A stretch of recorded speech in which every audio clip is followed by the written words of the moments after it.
Pozdravljeni danes znova v deževni Ljubljani, po desnem pasu. Danes je z mano kandidatka Maruša Babnik v okraju Ljubljana Moste 1. To zajema Ljubljano in še zraven občino Dol pri Ljubljani. Je tako? Tako.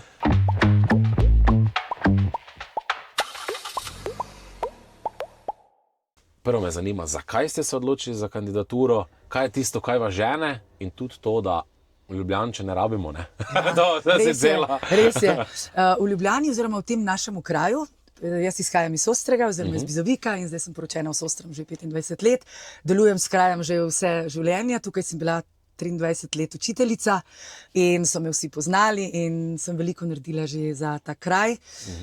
Kraj Dolsko, Vinje, Senožete, v katerem tudi sega moj okraj, pač bomo prodrli, kako se temu reče, oziroma so tudi ljudje, ki so take vrste, kot smo mi tukaj v podeželju, imamo radi svojo zemljo, jo radi obdelujemo, radi smo samooskrbni in imamo radi kulturo, šport, kar je povezano z naravo in jo želimo tudi ohraniti.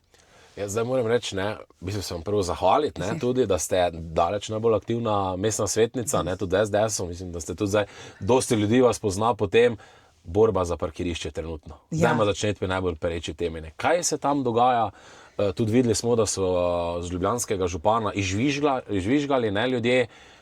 Nastal je kaos, Mislim, da so celo parkomat zdaj raznesli, da so neko bombo notri dali, Tako da tam nastaja kaos, Kako vi to komentirate? Kakaj je zdaj tam zadeva?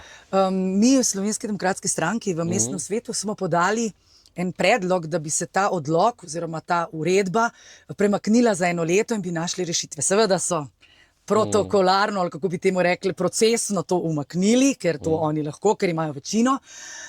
V Štepanskem naselju res vre. Res vre, razbili so ne samo enega, ampak 3 parkomate, zaradi tega, ker enostavno parkirišč ni dovolj, kolikor je avtomobilov.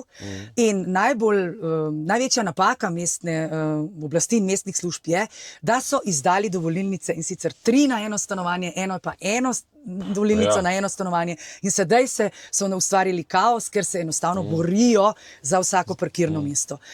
Že ob 5 zjutraj prihajajo redarji z temi avtomobili, vlečnimi službami, odpeljajo vozilo, že ob 5 zjutraj odpeljujejo vsak dan, več 10 odpeljajo, ljudje imajo s tem izjemne velike stroške, nimajo pa možnosti parkiranja. Gospod župan pravi, da parkirišč na zelenicah ne bo, nima ustrezne rešitve. Od leta 2006 je gospod župan gospod Janković župan in ni ustvaril niti enega parkirnega mesta. Sedaj se hvalijo, da bo parkirnih mest 200 v novem naselju, kjer bodo socialna stanovanja, da bo zasedenih samo 100 in da bo 100 parkirišč njih namenjeno, s tem se pač kupuje. Daleč od tega, da bi bilo to dovolj. Skratka, ljudje so v izjemni stiski, popoldne proti večeru iščejo po 1 uro parkirno mesto in ga ne najdejo. Enostavno parkirnega prostora ni, ne morejo nikjer parkirati, ni nobene tudi take neasfaltne površine, kjer bi lahko si na nek način pomagali. Skratka, so res v šoku, ne vedo, kaj sploh narediti, župan pa jim ne ponudi nobene rešitve.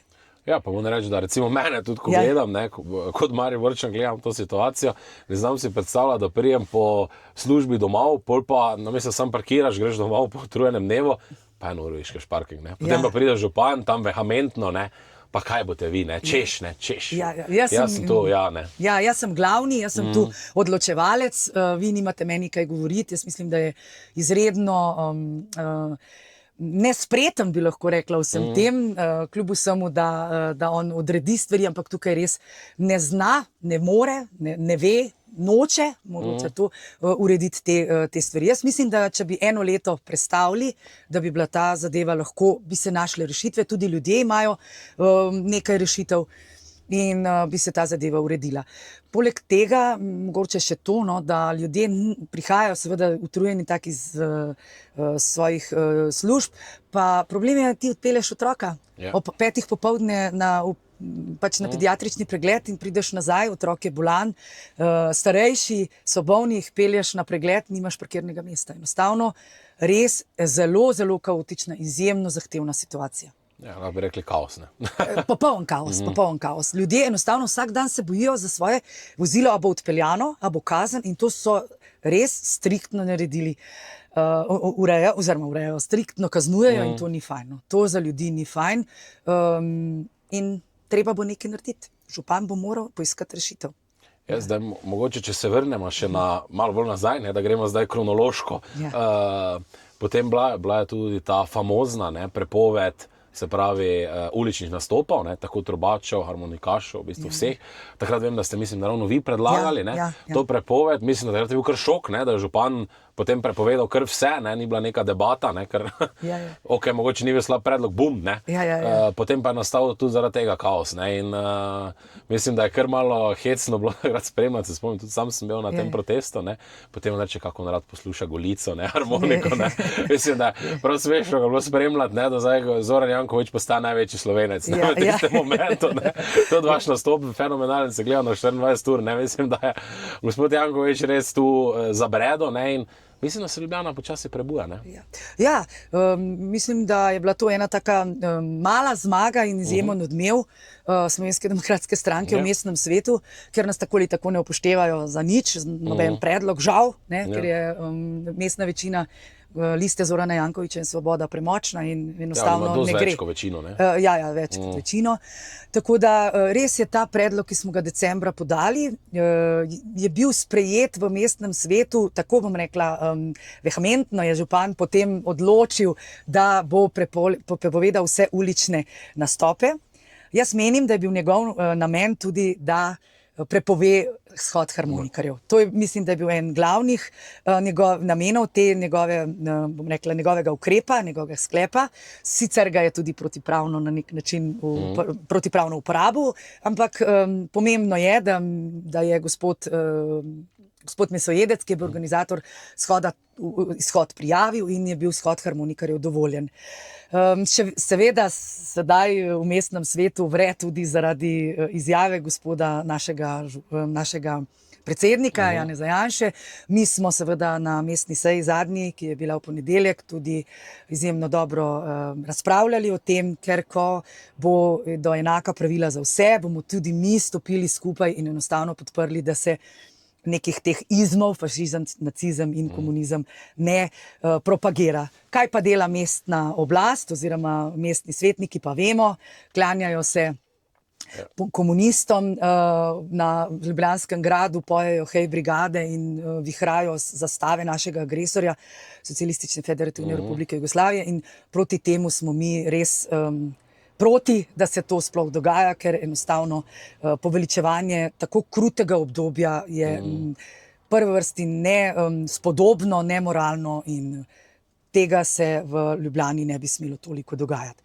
Moram tudi povedati, da mestni svetniki v listi Zorana Jankovića spretno uporabljajo vse te postopkovne ukrepe, da utišajo našo opozicijo, kot je, da vedno uporabijo oziroma lahko uporabijo 106. člen poslovnika mestne občine Ljubljana, in sicer mi smo ga podprli, ker je bil to predlog gospoda Primca, da bi se ta člen ukinil oziroma umaknil iz poslovnika, kajti ta člen govori, da lahko, ko je razprava utemeljena oziroma podana z vsemi argumenti, se lahko enostavno postopkovno ustavi.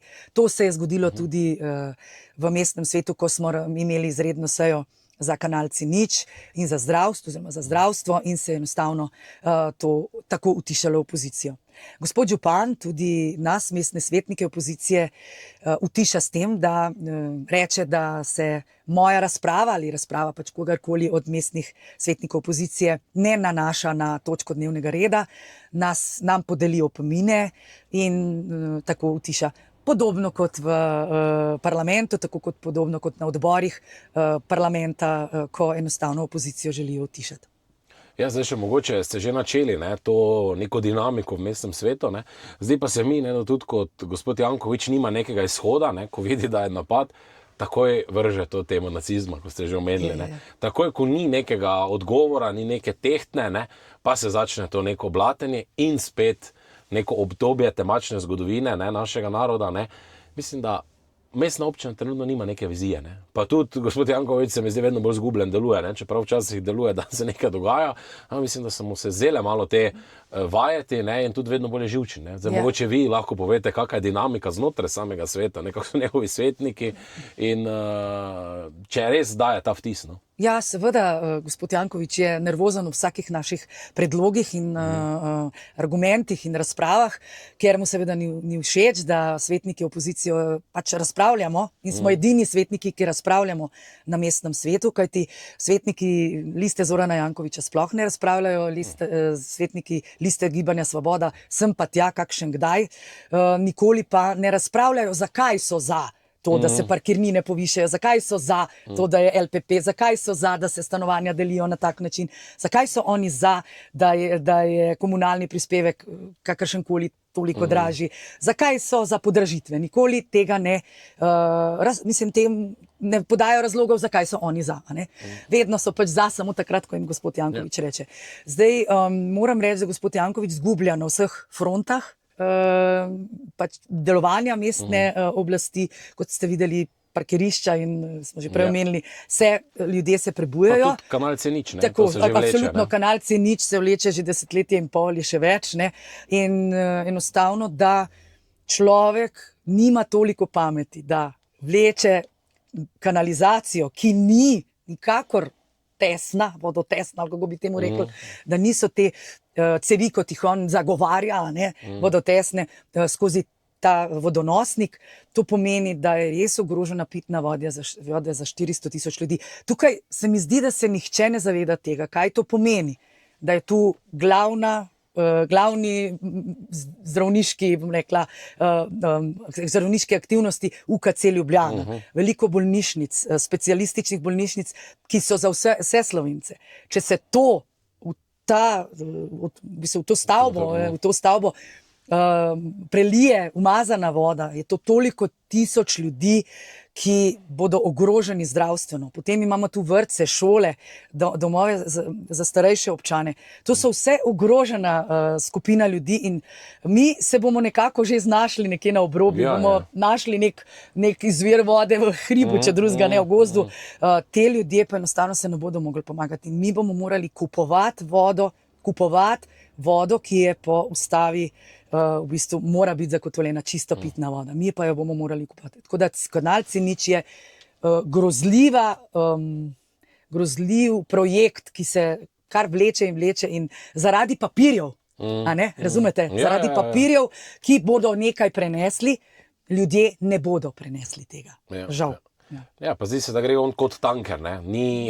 Ni ustavljen, ne? Ko se on nekaj zamisli, tudi tukaj sem ravno se prej pogovarjal z Vaščani, ne? Vaški dom, ko smo bili na začetku, ne? Pač občina to ima, tu ne bo obnovila, bomo neke stavbe delali, tu ni kompromisa, ne? Ni kompromisa z Vaščani, ni kompromisa z ljudmi, ne? In očitno zdaj po vseh teh letih njegovega, bomo rekli, vodenja občine, ne, pa zdaj že malo teče voda, pa ga že ima, mislim, da tudi tisti, ki so ga mogoče včasih podpirali, že malo dovolj. Ne. Ja.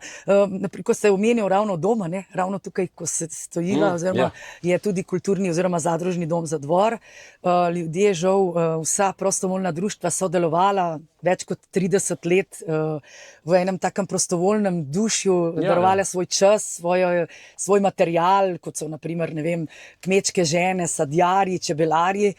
In sedaj v novem, rekla, obdobju gospod župan želi vsako dejavnost, ki bo tukaj, kljub vsemu, da je prostovoljna, na nek način najem dvorane zaračunati. Zdaj pa morate vedeti, da vse vladne organizacije, ki jih po Ljubljani vidimo kolesariti, imajo izjemno velika sredstva. Tukaj pa imaš neko društvo žena in deklet ali pa neko društvo sadjarsko, čebelarsko, ki ima izjemno nizki proračun letni, tam nekje 3000 evrov, in sedaj bojo morali plačati vsako sejo, ki jo bojo imeli v domu, ki bodo uporabljali te prostore in bodo to morali plačati. Ljudje so v šoku, da sploh se to lahko zgodi, ne?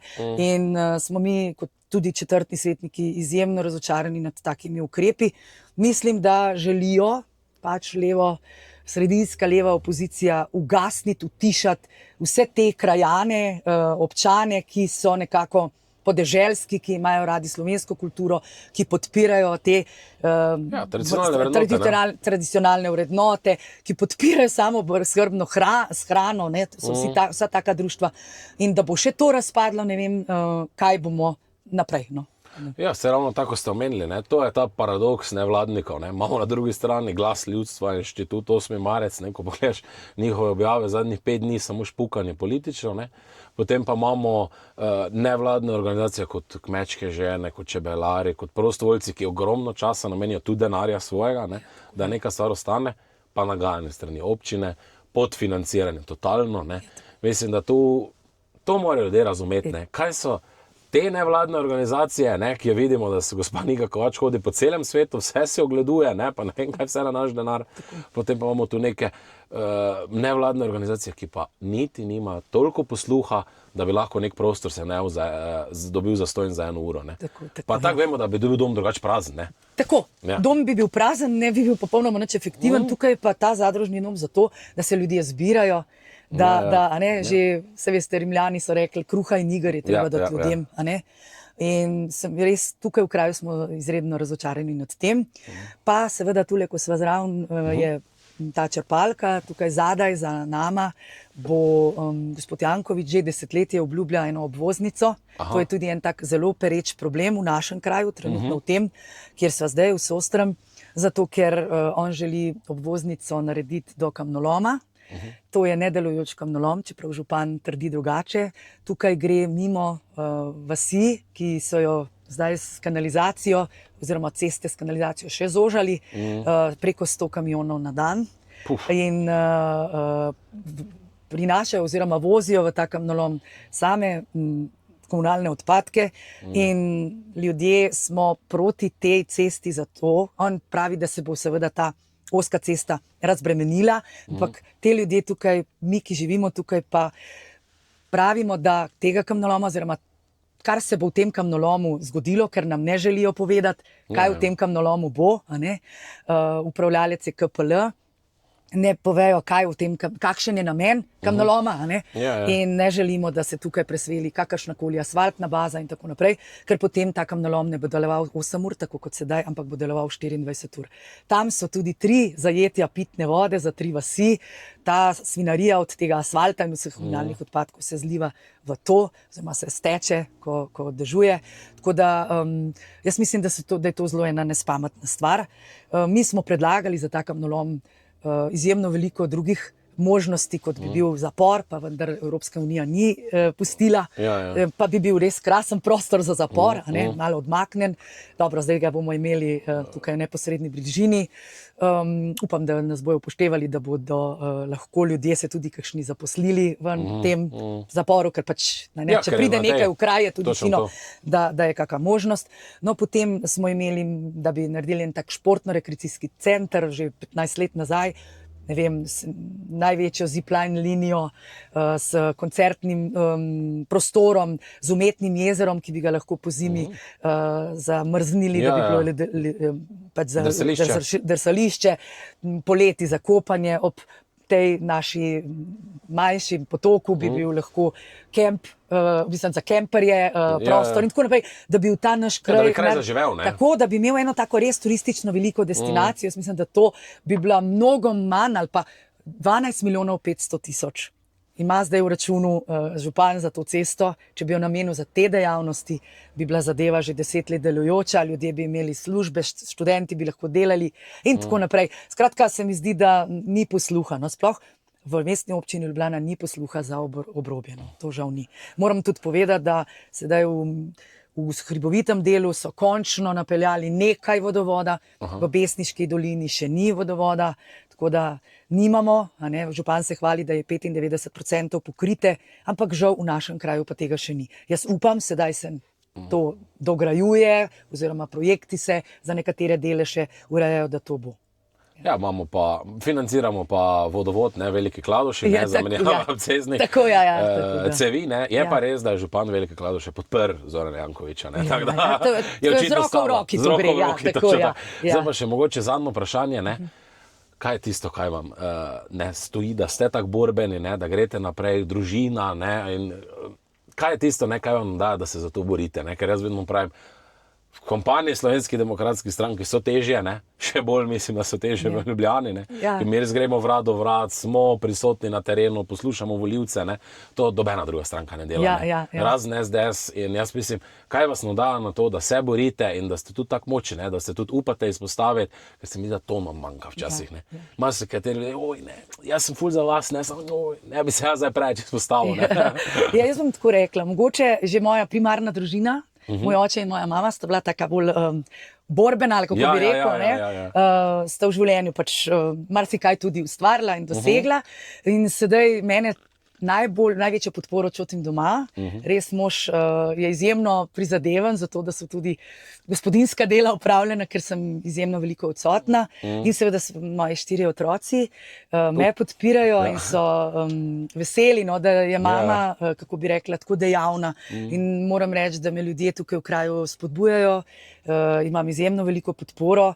Mislim, ker sem v 20 letih, odkar živim tukaj, res bila dejavna že prej v šolskem okolju. Veljala sem kot ena tako res dobra učiteljica. Sedaj nisem več tukaj pač učiteljica, trenutno sem zaposlena na Zavodu za gluhe in naglušne. V Ljubljani sem pomočnica ravnateljice, učim tudi enega dečka z avtizmom in tudi to, da si v službi zadovoljen, a ne, da je enostavno na večjih segmentih jaz zdaj bom rekla, žanjem tisto, kar sem nekje 20 let sejala in enostavno to ti daje eno notranjo moč, da lahko zmoreš tudi pritiske. Ne ustrašim se in prav moja zaveza je, da enostavno gospod župan, ki se mi zdi, da je tako ne bi rekla tak avtokrat, da ne pusti besede, se mi zdi, da je prav, da mu tudi ženski glas pove, kar mu gre. Jaz mislim, da s tem lepo mislijo končamo, ne? In predvsem vam želim srečo, borbenost in da se Ljubljančani vstanejo. Hvala lepa.